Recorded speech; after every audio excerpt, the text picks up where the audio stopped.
বিটিচিত অকলেই নিৰ্বাচন খেলিব বিজেপিয়ে।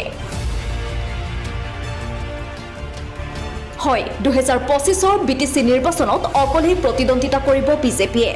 ইপিনে পঞ্চায়ত আৰু জিলা পৰ্যায়ৰ নিৰ্বাচনতো মিত্ৰতা নাথাকে, স্পষ্ট কৰি দিলে মুখ্যমন্ত্ৰী ডক্টৰ হিমন্ত বিশ্ব শৰ্মাই। পুনৰবাৰ জনাইছো, 2025 বিটিচি নিৰ্বাচনত অকলেই প্ৰতিদ্বন্দ্বিতা কৰিব বিজেপিয়ে। ইপিনে পঞ্চায়ত আৰু জিলা পৰ্যায়ৰ নিৰ্বাচনতো মিত্ৰতা নাথাকে বুলি স্পষ্ট কৰি দিলে মুখ্যমন্ত্ৰী ডক্টৰ হিমন্ত বিশ্ব শৰ্মাই। এয়া কিহৰ বাবে এই কথা ক'লে মুখ্যমন্ত্ৰী ডক্টৰ হিমন্ত বিশ্ব শৰ্মাই? বিটিআৰ প্ৰধান প্ৰমোদ বড়োৰ কাম কাজক লৈ যে বিজেপি সন্তুষ্ট নহয়, সেয়াই যেন প্ৰমাণ কৰি দিলে মুখ্যমন্ত্ৰীয়ে। ইপিনে বিটিচিৰ কাৰ্যকৰ্তাসকলক আজিৰ পৰাই অধিক শক্তিশালী ৰূপত সাংগঠনিক কাম কাজ আৰম্ভ কৰিবলৈ আহ্বান জনাইছে মুখ্যমন্ত্ৰী ডক্টৰ হিমন্ত বিশ্ব শৰ্মাই। News desk PN live first.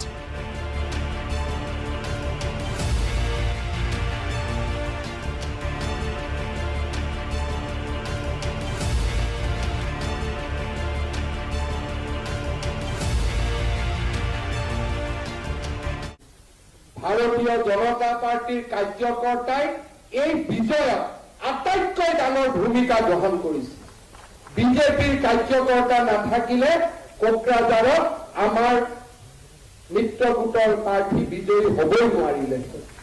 মই আজিৰ দিনত পুনৰ এবাৰ কোকৰাঝাৰৰ আমাৰ দলৰ কাৰ্যকৰ্তাসকলক বাস্কা কোকৰাঝাৰ চিৰাং তামুলপুৰত কাৰ্যকৰ্তাসকলক ধন্যবাদ জনাইছো, ওদালগুৰি কাৰ্যকৰ্তাসকলক ধন্যবাদ জনাইছো আৰু বিটিচি নিৰ্বাচনৰ বাবে সাজু হ'বলৈ আহ্বান জনাইছো।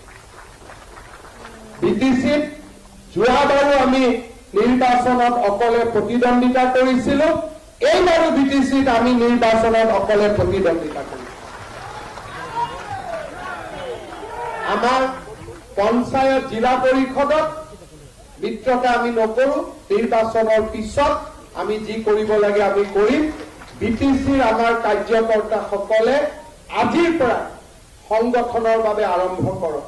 কিন্তু এটা মই অনুৰোধ কৰিম, চিডলিৰ উপ নিৰ্বাচনত আমি আগত যেনেকে সহায় কৰিছিলো UPPL দলত আমি সিমানেই সহায় কৰিম। আমি চিডলি বিধানসভাখনত যাতে UPPL দল জিকে তাৰ বাবে আমি অফুৰন্ত সহায় কৰিম।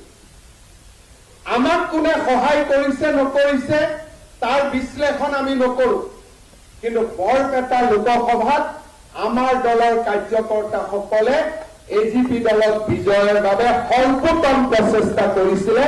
আজি মই বৰপেটাৰ কাৰ্যকৰ্তাসকলকো ধন্যবাদ জনাইছো আৰু আহ্বান জনাম যে বঙাইগাঁও বিধানসভাত AGP দল উঠিব, আমি AGPক সমৰ্থন কৰিম। মই যাতে কতো এটা কথাও নুশুনো যে আমি মিত্ৰ দলৰ আদৰ্শৰ পৰা আমি আঁতৰি আহিছো। আমি সকলোৱে অফুৰন্ত কষ্ট কৰি বঙাইগাঁৱত আমি AGP দলক বিজয়ীৰ বাবে আমি কাম কৰিম। চামগুৰি আসন আমি জিকিম নিজিকিম আমি নাজানো, কিন্তু আমি বীৰৰ দৰে প্ৰতিদ্বন্দ্বিতা কৰিম, সি নিশ্চিত। বাকী বিহালী আৰু আমাৰ কাছাৰৰ আসনৰ দায়িত্ব ৰঞ্জিত দত্ত আৰু পৰিমল শুক্লবৈদ্যক আজি আমি অৰ্পণ কৰিছো। তেখেতসকলে নেতৃত্ব ল'ব, তেখেতসকলে আমাক বিজয় কৰাব, আমাক য'ত প্ৰয়োজন আমাক মাতিব আমি যাম, কিন্তু তেওঁলোকৰ নিজৰ ঘৰৰ চিট বিজেপিক জিকোৱাৰ দায়িত্ব তেওঁলোকৰ।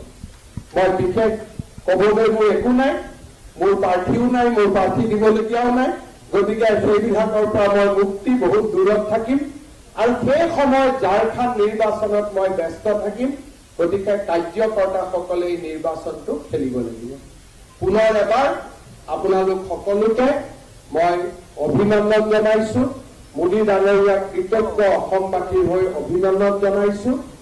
জাতি মাটি সুৰক্ষাৰ কাৰণে আমি আৰু কি কৰিব পাৰো আপোনালোকে চিন্তা কৰিব।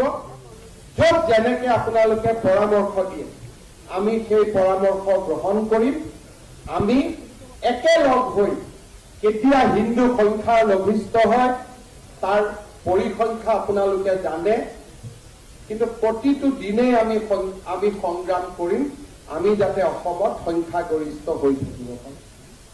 মমৰ চাকি তেলৰ চাকি নুনুমোৱা দিনটোলৈকে আমি অসমক পোহৰ দিবৰ বাবে চেষ্টা কৰিম, সনাতনক জীয়াই ৰখাৰ বাবে চেষ্টা কৰিম। বহুত বহুত ধন্যবাদ।